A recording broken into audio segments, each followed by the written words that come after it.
हे धोत्राचं फूल धोत्रा पाहिजे विचारी धोत्रा कारण विष कोण पचवलं फुलं कोणते धोत्र्याच्या फुलाचा हात गोळ्याला लागला धोत्रा होते नाव सांगायचं धोत्राची फुलं विषारी आहे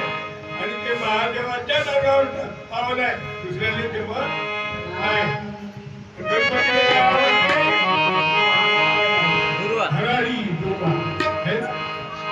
गणपतीला दुर्वा आवडते कृष्णाले तुळस मंजूळ कृष्णाले काय आवडते प्रत्येक देवाला एक एक वनस्पतीचा मान असं देवाचं जे काही अधिष्ठान आहे हे निसर्गाने धरून दाखवलेलं आहे आणि त्याचे नक्षत्र ती देवता आपल्या हिंदू संस्कृतीमध्ये आध्यात्मिक जे तत्वज्ञान आहे हे त्याचं सिद्धांत स्वरूप कोणी सांगत नाही वर पांगी दाखवतात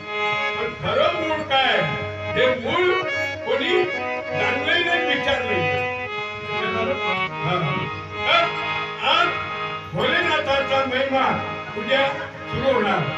आणि भोलेनाथ या श्रावण महिन्यामध्ये त्याचा उदो आहे कोणत्या महिन्यात श्रावण मासामध्ये भोलेनाथाचा उदो आहे आणि भोलेनाथाचा हा संबंध जोडलेला आहे कशाशी जोडला कारण भोलेनाथ म्हणजे शिव हेच या जगाची परिवर्तन करणारे आदिदैवत आहे या जगाची रचना त्याचं परिवर्तन हे युग जेवढे काही फेरफार होईल हे याचे अधिष्ठाते हे शिव आहे महादेव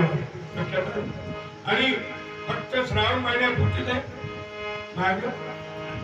श्रावण महिना झाला की पण आपली भक्ती कशी करू श्रावण महिना आला की महादेव आणि मग कार्तिक पौर्णिमा कार्तिक एकादशी आली की विठ्ठल आपण त्या दिवसापुरतं मानलो पण खरा देव अजूनही कोणाला समजला महादेव ज्या महादेवानं चंद्र डोक्यावर घेतला ते केवढा असला पाहिजे मंदिरात बसते का ते मंदिरात महादेव बसते चंद्र त्याच्या डोक्यावर बसते गंगा त्याच्या डोक्यातून वाहते गंगा त्याच्या डोक्यातून वाहते गंगा केवढी चंद्र केवढा महादेव केवढा मंदिरात विचार करा इंद्राचं डोकं हो त्या एवढी मोठी गंगा त्याने डोक्यात बसवली आणि एवढा मोठा चंद्र आपल्या शिरावर धारण केला आणि एवढा विषारी नाग गळ्यात त्याने आपल्या त्याची माळ बनली हो गळ्यात माला बनते गली में लटकी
त्याच्या गळ्यामध्ये डोलत आहे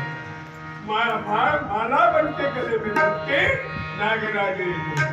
हो हरि हर हरि